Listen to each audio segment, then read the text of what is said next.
दो तिहाई जनसंख्या यहाँ है, चंडीगढ़ की दो तिहाई जनसंख्या है उससे जुड़ा हुआ है, और ख़ासकर जो माता और बहनों से जुड़ा हुआ है।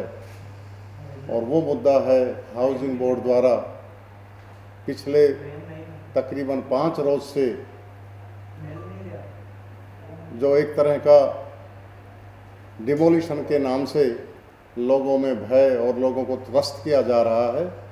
उस मुद्दे को डिस्कस करने के लिए आपके सामने रखने के लिए हम आए हैं। और इस उम्मीद से आए हैं कि जिन माता और बहनों की चित्कार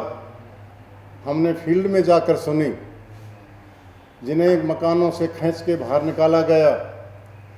और जिन्होंने अपनी सारी उम्र की कमाई जो छोटे छोटे घरों पे उन्होंने लगाई थी, उनको बेतहाशा बुरी ढंग से तोड़ दिया गया, उनके सर से छत का साया हटाया गया। हम चाहते हैं कि आपकी मार्फत ये बात सब लोगों को, चंडीगढ़ के सभी निवासियों के पास जाए। बहुत शोर था कि सबके सर पे पक्की छत और बहुत विकास होगा, विकास किए जा रहे हैं। हमने विकास का नमूना सिर्फ यहीं पर देखा कि इसको भी विकास कहते हैं क्या। हाउसिंग बोर्ड की जो पॉलिसी थी, जिस समय हाउसिंग बोर्ड शुरू किया गया या बनाया गया, तो उसका मूल जो तत्व था वो था आम लोगों को सस्ते दामों पर, अफोर्डेबल प्राइस के ऊपर उनको रहने की व्यवस्था देना। उसमें कभी कमर्शियल पॉइंट ऑफ व्यू से नहीं था, कभी ये नहीं था कि सरकार इस तरह से उनके घरों को तोड़कर या उन पर लाखों रुपए की पेनल्टी लगाकर और यहाँ से पैसा कमाया जाएगा। ये वो सब कामगार लोग थे जिनमें पीएन से लेके क्लर्क, असिस्टेंट, सुपरिटेंडेंट, जो सारी उम्र चंडीगढ़ की सेवा करते रहे, जिन्होंने अपनी गाढ़ी कमाई से थोड़ा थोड़ा करके अपने ये घर खरीदे, जिनके ग्राउंड लीज वो दे रहे हैं, ग्राउंड रेंट दे रहे हैं, उनकी लीज दे रहे हैं, प्रॉपर्टी टैक्स दे रहे हैं, और उसके बाद उनके सर के ऊपर ये जो तलवार लटका के रखी है, जो पिछले कुछ दिनों से सबका जीना, सोना, खाना पीना हराम कर रखा है, वो हादसा हमने आज देखा है। बहुत सी माताएं रोती चीखती जा रही थी अपने घरों के लिए, उनके मन में जो दर्द था वो देखा नहीं गया, और एक आम आदमी पार्टी थी जो उनके साथ जाके खड़ी हुई। साथियों, सबसे पहले सेक्टर 41 में ये हादसा शुरू हुआ और उन्होंने मकान तोड़े, लेकिन अगले ही रोज़ आम आदमी पार्टी ने इकट्ठे होकर वहाँ पर सभी ने, हमारे पार्षद ने और बाकी लोगों ने उनका सामना किया,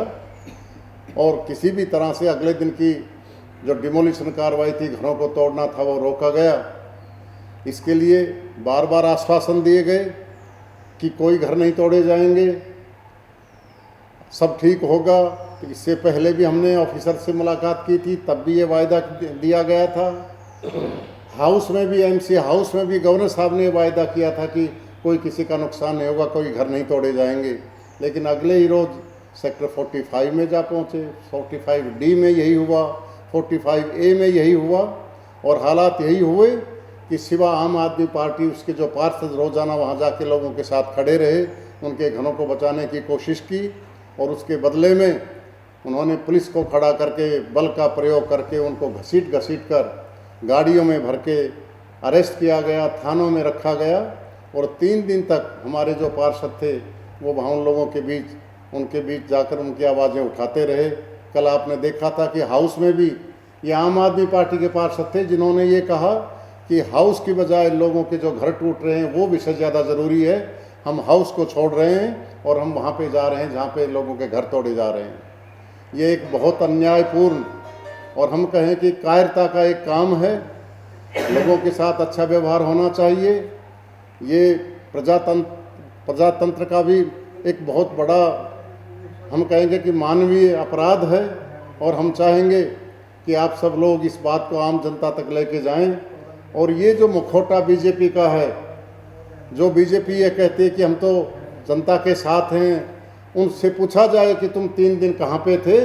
और कल जाके जो तुमने ड्रामा वहाँ पे किया है, और जाने के बाद जब घर टूट गए तो उसके बाद कहने लगे कि हमने ये डिमोलिशन तोड़वा दिया, तो पहले 3 दिन तुम कहाँ थे जहाँ आम आदमी पार्टी के पार्षद ही वहाँ पे खड़े रहे, उनके साथ धक्का मुक्की हुई, उनको अरेस्ट किया गया। लेकिन ना ही कांग्रेस का कोई